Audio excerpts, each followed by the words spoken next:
Madam, Narendra Modi election पे election जीते जा रहे हैं। क्या करते हैं ये मोदी साहब, इतने पॉपुलर कैसे हैं?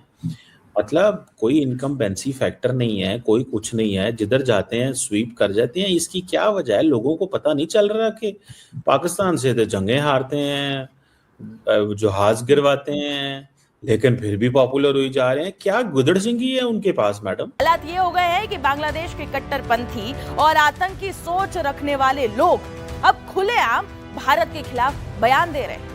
नूरुल हुदा ने ममता बनर्जी से पश्चिम बंगाल को भारत से आजाद घोषित करने की मांग की है। ममता के समर्थन में जहर उगलते हुए मौलाना नजर। ममता बनर्जी, आप थोड़ा और साहस दिखाइए, दिल्ली के शासन को हटाइए और पश्चिम बंगाल को एक आजाद राष्ट्र घोषित कर दीजिए। आप बस एक बार आजादी का आह्वान कीजिए, बांग्लादेश के 17 करोड़ लोग आपके साथ खड़े हैं, आपका समर्थन करेंगे। आपके साथ बांग्लादेश था, है और रहे। ऐसे कैसे भाई? बांग्लादेशी न्यूज़पेपर अखबार कह रहे हैं कि अब बीजेपी के जीत के बाद प्रथम आलो बांग्लादेश का अखबार ये कह रहा है कि भारत का गणतंत्र भविष्य संकट में। बांग्लादेशी अखबार कह रहा है, आपके सामने मैं लिख रहा हूं।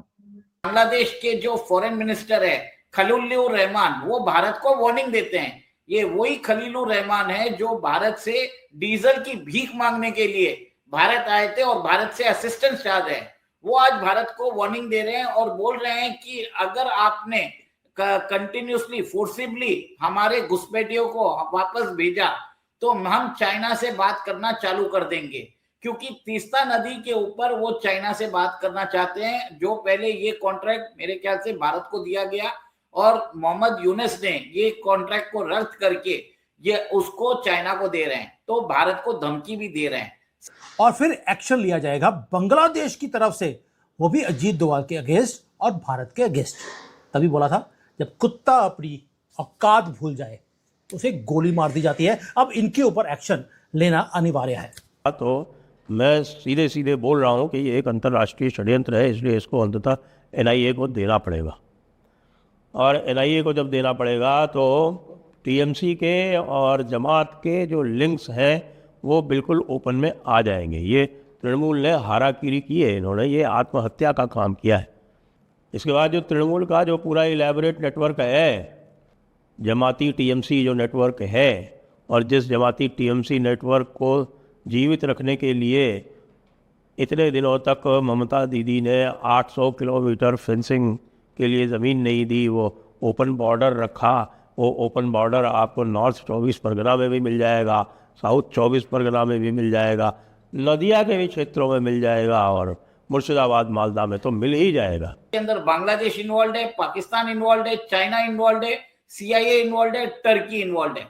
और कुछ दिन पहले आपको याद होगा मैथ्यू वेन डाइक और 6 यूक्रेनियन नेशनल पकड़े गए थे और बताया जाता है कि ये लोग जब पकड़े गए थे कि शायद पॉसिबिलिटी है कि इसकी जो इंटेलिजेंस रिपोर्ट है वो हमें रशिया ने दी है और पॉसिबली ऐसा भी है कि वो प्राइम मिनिस्टर मोदी की असैसिनेशन के लिए भी आए हुए थे।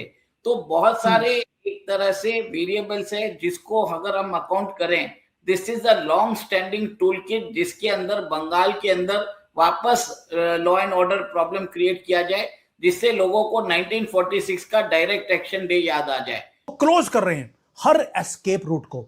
आपको लगेगा कि यार बांग्लादेशी वापस जा रहे हैं, इनको जाने दीजिए ना। एनएसए बोलते हैं इनको वापस अभी नहीं जाने देना। साइलेंटली, रूथलेसली हंट किया जा रहा है उन शैडोज के अंदर। वो सभी जिहादी जिन्होंने हिंदुओं के गले काटे, जिन्होंने यहां पर इलेक्शंस को रिग करने की कोशिश करी, ये सारे भाग रहे हैं चूहों की, कॉकरोचों की तरह। चूहे वर्ड इनके लिए सही नहीं है, कॉकरोच से ये कॉकरोच ही रहेंगे। दोस्तों, जो डेडलाइन है वो कोई हमने 1 साल की नहीं रखी, 6 महीने की नहीं रखी है, 45 दिन की मोहलत दी है। अल्टीमेटम है, अल्टीमेट, कि जहां पर हमने बोल दिया कि हम सब कुछ सील कर रहे हैं, जो पोरस बॉर्डर है इसे भी बंद किया जाएगा।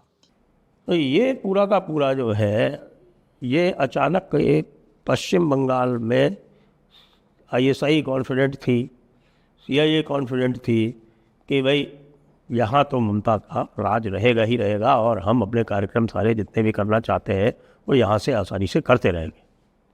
लेकिन वो एक अभूतपूर्व हिंदू एकता के उद्घोष में, एक हिंदू एकता के पुनर्जागरण में वो पूरा का पूरा बह गया।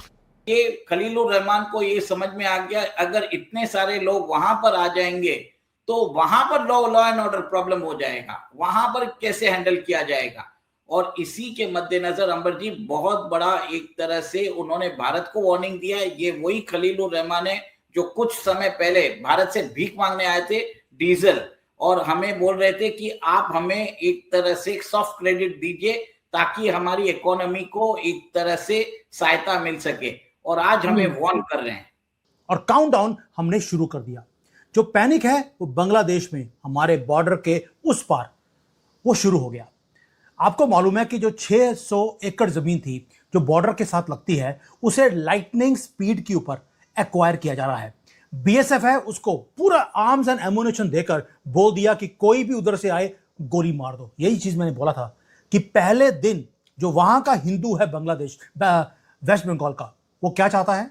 वो चाहता है कि बॉर्डर को सील किया जाए और इन कॉकरोचों को उठाकर वो बाहर फेंका जाए। गहराई में जाना पड़ेगा, इसकी गहराई में जाना पड़ेगा। और यदि तृणमूल कांग्रेस एक राष्ट्रीय संस्था है तो इसके ऊपर टेरर चार्जेस लगाने पड़ेंगे, यूएपीए लगाना पड़ेगा, और यूएपीए लगा के इसका ठीक से निपटारा करना पड़ेगा। जो पूरा इकोसिस्टम है जो इसको शेल्टर करता था इन गंद के ढेर को, जो मैं नहीं बोल रहा, बांग्लादेश का प्रधानमंत्री बोल रहा है मुझे अपना गंद वापस नहीं चाहिए। अब ये पूरा जो इकोसिस्टम था जो इस गंद के ढेर को शेल्टर करता था, सिंडिकेट्स को, उसे डिसमेंटल किया जा रहा है ब्रिक बाय ब्रिक। तभी बोल रहा हूं टीएमसी के जो ऑफिसेज हैं उनके ऊपर जो बुलडोजर चल रहे हैं, वो बुलडोजर चलाने का रीजन एक ही है, इनको इलीगल्स को संरक्षण देने का सिस्टम हमने तोड़ना शुरू कर दिया। नमस्कार दोस्तों, स्वागत है आपका भारत नाउ में। दोस्तों, पश्चिम बंगाल में जैसे ही बीजेपी की सरकार बन गई, बांग्लादेश की तरफ से धमकियां और वार्निंग मिलना शुरू हो गई है। बांग्लादेश के नेशनल सिक्योरिटी एडवाइजर ने भारत को सीधे सीधे कह दिया है कि जो घुसपैठिए भारत के अंदर मौजूद है उन्हें वहां से खदेड़ा ना जाए, इससे बांग्लादेश के अंदर काफी ज्यादा डिस्टर्बेंस हो सकती है। मतलब वहां पर ये लोग अगर वापस आ जाते हैं तो बांग्लादेश के अंदर इंस्टेबिलिटी वापस आ सकती है। दूसरी तरफ बांग्लादेश के पॉलिटिशियन ने भारत को और दिल्ली को सीधी धमकी दी है। बांग्लादेशी जो है वो टीएमसी के साथ खड़े हैं। टीएमसी ने यहाँ पर निर्णय लेकर पश्चिम बंगाल को भारत से अलग कर देना चाहिए। मतलब इस तरह की घोषणाएं जो है वो बांग्लादेश की तरफ से करी जा रही है। एक तरफ जहां पर पाकिस्तान जो है उसे बहुत ज्यादा खुजली हो रही है भारत के साथ जंग करने की, और अब बांग्लादेश के अंदर जो कट्टरपंथी है वो अजीब अजीब तरह के ऐलान करके भारत को डराने की कोशिश कर रहे हैं। बट एक बात यहाँ पर साफ है, जैसे ही बीजेपी पश्चिम बंगाल के अंदर जीत गई है, जो 0.5 फ्रंट है वो काफी ज्यादा हिला हुआ है। भारत के अंदर बैठे भारत को तोड़ने के जो सपने हैं वो कहीं ना कहीं अब टूटते हुए नजर आ रहे हैं।